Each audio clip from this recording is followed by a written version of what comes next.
అందరికీ నమస్కారం. నా పేరు షేక్ ఫయాజ్.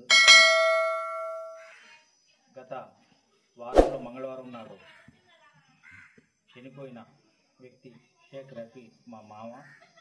ఆయన గత కొంతకాలంగా రాజకీయాలకు దూరంగా ఉన్నారు. గ్రామంలో కొందరు నాయకులు తమ ఆధిపత్యం కోసం రఫీని హత్య చేశారనేది వాస్తవం.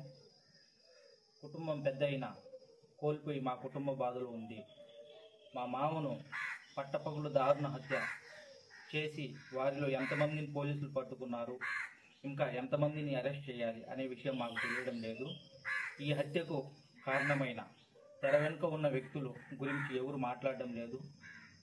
హత్యకు అసలు కారకులు వీళ్ళు అని మనం ఎన్నిసార్లు వేడుకున్నా కానీ చెవికి పట్టినట్టు ఉన్నారు.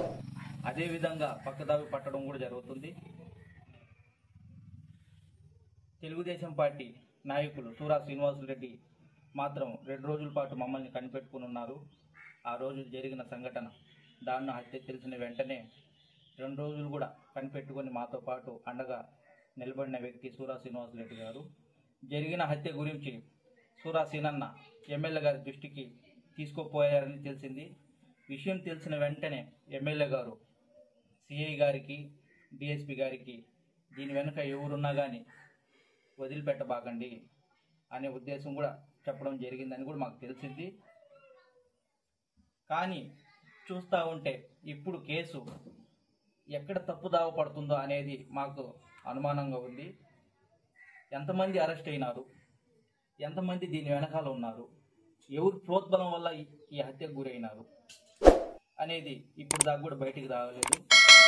కనీసం వారం రోజులు అవుతా ఉన్నా కానీ రెస్పాన్స్ కూడా లేదు.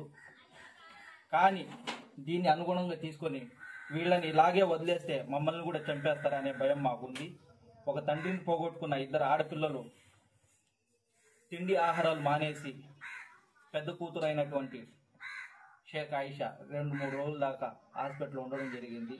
ఆ యొక్క బాధ, ఆ యొక్క తండ్రి చనిపోయిన విషయం తట్టుకోలేక, అదేవిధంగా మా అత్తగారైన పచ్చగా ఉన్న ఇంట్లో ఇయాలట మంచాన పడడం జరిగింది. మా అత్తగారు ఆరోగ్యం బాగలేక మేము 2024లో మేము కూడా తెలుగుదేశం పార్టీకి వేమిరెడ్డి ప్రశాంత్ రెడ్డి ఆహ్నిసాలు గెలవడానికి కృషి చేసినాము.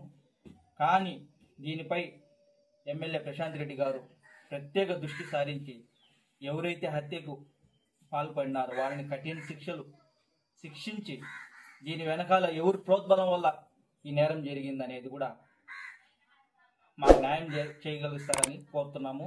అదేవిధంగా మనందరికీ తెలిసిందే, ఈ గ్రామంలో 25-30 ఏళ్ళ నుంచి రాజకీయంలో ఉన్న కుటుంబం మంది.